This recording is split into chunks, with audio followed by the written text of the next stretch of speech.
জন্ম মৃত সচ গীতা আছে কি নেই খুলে দেখবে দ্বিতীয় অধ্যায় 27 নম্বর শ্লোক গীতাটা পড়ো। তস্মাৎ অপরিহার্য অর্থে নতম সুচিত্তম মহর্ষি। The Lord Sri Krishna said to Arjun, Shankha Yoga, chapter 2, 27 verse. Oh my dear Arjun, please listen attentively what I say. One who has taken his birth is sure to die. যে লোকটার জন্ম হয়েছে তাকে মরতে হবে। এই জগৎটা হচ্ছে মৃত্যু লোক। এখানে কেউ বাঁচবে না, বাঁচার জন্য আসে নাই, চিরকাল থাকার জন্য আসে নাই। মৌতুষী পাকটা নিয়ে মধু চক্রে মধু খাবে সারা জীবন এই সংসারে। এই ভাবনাটা হৃদয় থেকে পরিত্যাগ করে নাও। এটা মৃত্যু লোক, এটা জীবিত লোক না। চিরকাল এই জগতে কেউ থাকার জন্য আসেনি, আসবেও না, কিংবা অতীতেও এসেছিল না। যারা বুদ্ধিমান ব্যক্তি তারা জীবিত মানুষের জন্য কোনো শোক করে না, মরে গেলেও তার জন্য শোক করে না।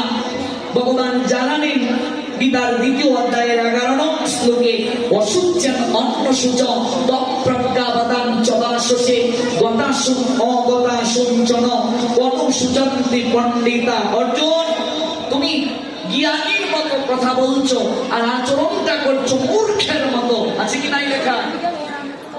তুমি প্রাজ্ঞের মতো কথা বলছো আর আচরণটা করছো মূর্খের মতো। এরকম আচরণ তো তোমার শোভা পায় না। যারা যথার্থ পণ্ডিত ওরা জীবিত মানুষের জন্য সুখ করে না, মরে গেলেও সুখ করে না। ওরা জানে ওই দেহটা একটা কাপড় মাত্র। ভগবান মানুষের কাপড় পরিধান করিয়ে দিয়েছেন, তাই আমি মানুষ। ভগবান কর্মানুযায়ী যদি ছাগলের পোশাক পরিয়ে দেন তাহলে আমি ছাগল, বিড়ালের পোশাক পরিয়ে দিলে বিড়াল, বৃক্ষের পোশাক পরিয়ে দিলে বৃক্ষ, কৃমিকীট আদির পোশাক যদি পরিয়ে দেন কৃমিকীট। বিষ্ণু পুরাণ বলছেন জলজা নবলাক্ষণী স্থাবরা লাক্ষবিংশতি কৃময়া রুদ্র শঙ্খা বক্সিনাম 10 লক্ষণাম 30 লক্ষত্যানি পশব জন্ম চাতুর্লক্ষানি মানুষা। 9 লক্ষ জলজ প্রাণী, 10 লক্ষ পাখি, 11 লক্ষ কৃমিকীট, 20 লক্ষ গাছপালা, 30 লক্ষ পশু, 4 লক্ষ মানুষ। এই দেহটা একটা পোশাকের ন্যায়, বস্ত্রের ন্যায়। বাসাংসি জীর্ণানি যত বিহায় নবানি বৃহন্নাতি নর অপরাণি তথা শরীরানি বিহায় জীর্ণানি অন্নানি সংয়াতি নবানি দেহি। গীতার দ্বিতীয় অধ্যায় সাংখ্যযোগ 22 নং শ্লোক।